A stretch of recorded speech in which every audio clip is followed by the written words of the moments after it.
Bonjour, je m'appelle Frances Garrido et je suis le président de Toulouse Ingénierie Multidisciplinaire. Les teams, c'est une association étudiante formée par des élèves de l'INSEE de Toulouse et de l'Université Paul Sabatier.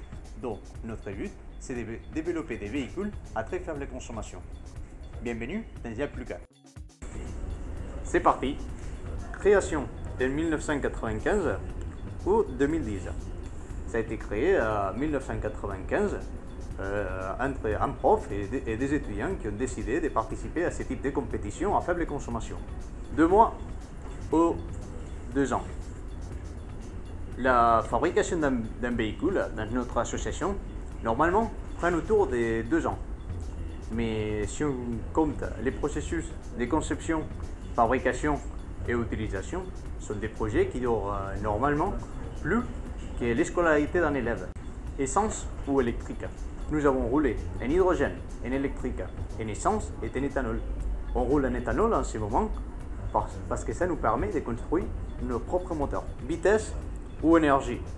En fait, les deux. La vitesse minimale de la compétition, c'est une vitesse imposée, c'est de 25 km/h.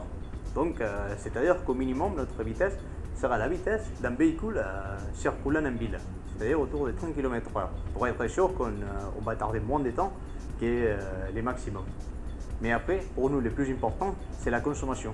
Nous, on travaille sur la consommation et c'est pour ces raisons qu'on n'a pas d'intérêt à monter à plus de 50 km/h. 1098 km par litre ou 3350 km par litre. En ce moment, dans la catégorie des prototypes, et avec Team 5, nous avons le record du monde en éthanol. Le record du monde en éthanol qu'on a encore dans notre possession, c'est un record de 3350 km par litre, plus au moins de 200 équipes. Dans la compétition qu'on participe, les cyclo-marathons, il y a plus de 200 équipes. Ces équipes sont réparties entre trois pôles, les pôles Amérique, les pôles Asie et les pôles Europe. Tous ensemble, on se rencontre à Londres pour la compétition mondiale. 190 ou 30 membres. En ce moment, à l'association, il y a 30 membres. Il y a une moitié qui appartiennent, qui sont des étudiants de l'INSA, et une autre moitié qui sont des étudiants de l'Université Paul Sabatier. Mais après, les critères d'adhésion à l'association, ça reste un critère de motivation. Si en tant qu'étudiant, tu es motivé, tu peux venir faire partie de l'association et nous aider à faire réalité nos projets. Il n'y a plus qu'à venir voir nos prototypes et liker la page Facebook pour nous soutenir et suivre nos démarches.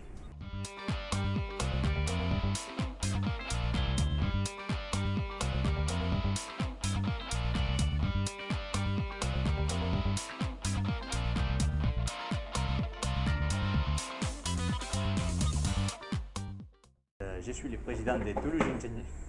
Il n'y a plus qu'à... Putain, là j'ai oublié.